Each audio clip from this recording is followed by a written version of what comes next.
안녕하세요. 설교하는 목사입니다.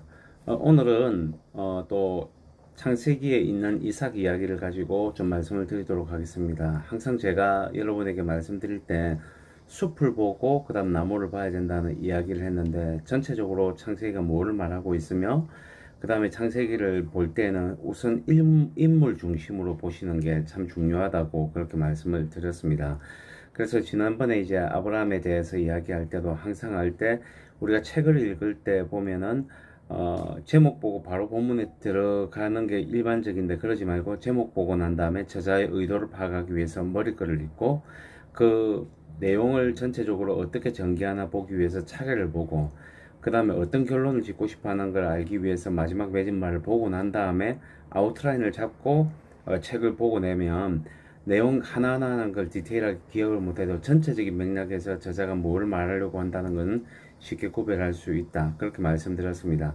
똑같이 성경을 볼 때도 일단 전반적으로 봤을 때 이제 이삭에 대한 이야기를 오늘 볼 건데, 볼 때는 몇 장부터 몇 장까지 이삭의 이야기냐, 대체적으로 하는 내용이 뭐냐, 어떤 언약이 있었기에 이렇게 하느냐. 이 언약이란 건 아까 말씀드렸다시피 저자의 의도, 이 정도로 생각을 하시면 되거든요. 그래서 그 내용을 살펴보는데, 특별히 여러분 성경을 살펴볼 때 이삭에 대한 이야기는 많은 내용이 없어요. 아마 야곱 하면 생각나는 사건이 많고 아브라함 하면 생각나는 사건이 많지만 이삭 하면 그렇게 생각나는 사건이 별로 없습니다.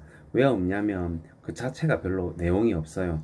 그래서 이삭에 대한 이야기는 24장부터 35장까지 있는데 나이대별로 나옵니다.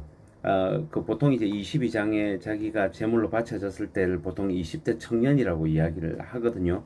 근데 뭐 신학자들에 따라서 내용은 다르니까 성경에 명확하게 나와 있지 않으니까 그건 우선 넘어가고요. 그래서 24장부터 보는데, 24장에 보면은 무슨 과정이 나오냐면 이삭의 배우자를 찾는 이야기, 25장에 보면 이삭이 자녀 생산하는 이야기, 26장에 보면은 땅을 차지하는 이야기, 그리고 27장에 가면은 이제 자녀들 축복하는 이야기, 이렇게 나와요. 이게 이삭의 전체적인 이야기 전부 다입니다. 근데 아까 제가 35장까지라고 했잖아요. 그러면 28장부터 이삭에 대한 이야기가 없어요. 어디에 나오냐면 35장 27절에부터 보면 180세에 죽었다는 이야기 한 가지밖에 안 와요.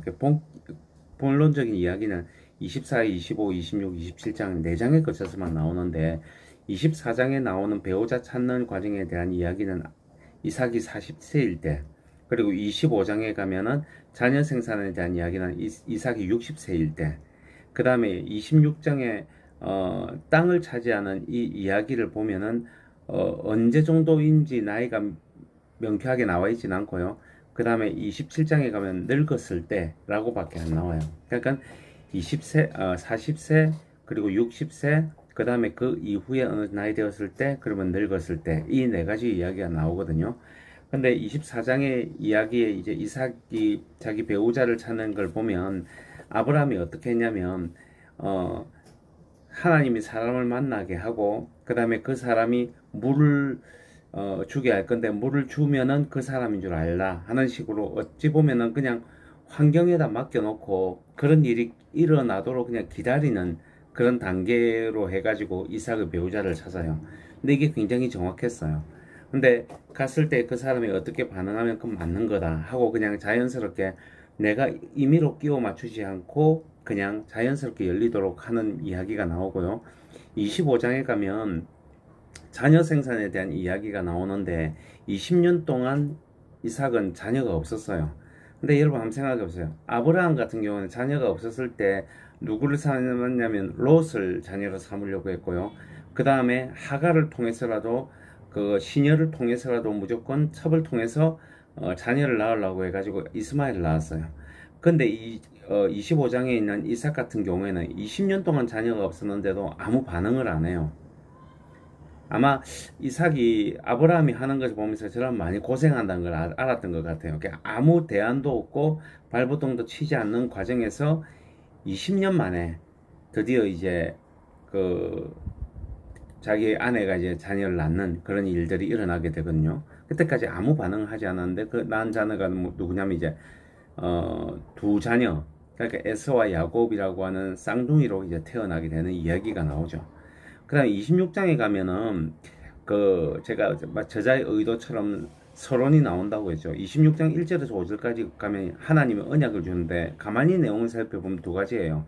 땅과 자녀예요. 그거는 아마 여러분 보시면 알 거예요. 그 자녀에 대한 이야기는 그 27장 이후에 보면 하나님이 어떻게 12자녀를 넣게 되는지를 이야기해 준 거고, 여기는 땅을 차지하는 이야기가 나오는데 그랄 땅을 차지하는 방법을 이야기를 해줘요. 근데 그랄 땅 차지할 때에 아내를 속이는 과정이 나오는데 이게 죄냐 아니냐, 이게 잘못되었느냐 불신앙이냐 아니냐, 이 이야기에 초점이 있는 게 아니고요. 그랄 땅을 차지할 때 어떤 과정을 통해서 했느냐를 말을 해주는 내용인데요. 가만히 보면은 그랄 땅 차지할 때 하는 내용이 보면 재밌는 내용이 많이 나오죠. 여러분 한번 그랄 땅에 차지하게 되었을 때에 보면 이삭이 하는 내용들을 보면 참 재밌게 나와요. 그 그랄 땅도 그 땅 지역이 넓잖아요. 근데 넓은데 그 지역이 차지했을 때 어떻게 차지하게 되느냐면 그 26장 20절에 가면은 그 땅을 차지했는데 우물을 파고 나니까 거기 있는 사람들이 그 이삭과 다퉈요. 다투니까 그 이름을 에색이라고 그 딴 데로 옮겨요. 그 다음에 우물을 또 팠는데 신나라고 했는데 거기도 다툼이 일어나니까 또 옮겨요. 마지막에 로보스라고는 우물을 팠더니 그 다음부터는 다투지 않아요. 그래서 아 여기가 하나님의 땅이구나 하는 식으로 아주 간단하게 해결을 합니다. 아브라함은 좀 달라요. 그러니까 아브라함이 이야기가 많은데 이삭에 대해서는 땅 차지에 대해서 하나님이 땅 줄 때도 간단하게 하는 이야기가 뭐냐면 이삭이 특별하게 뭘 하는 게 없어요. 열었는데 막히면 옮기고 열었는데 막히면 옮기고 열었는데 안 막히면 그건 하나님 준 것, 이런 식으로 아주 자연스럽게 하게 되죠. 그러니까 그 26장 이후 그리고 25장 26장 이제 땅과 자녀에 대한 이야기가 끝난 이 이후에 보면 특별한 사건 없이 27장에 가면은 갑자기 60세에서 나이 늙었을 때로 바로 넘어가요. 이 말은 뭔 말이냐면 그동안 아브라함에게는 특별하게 우여곡절이 있을 만한 그러한 어떤 힘든 일이 없었단 말이죠.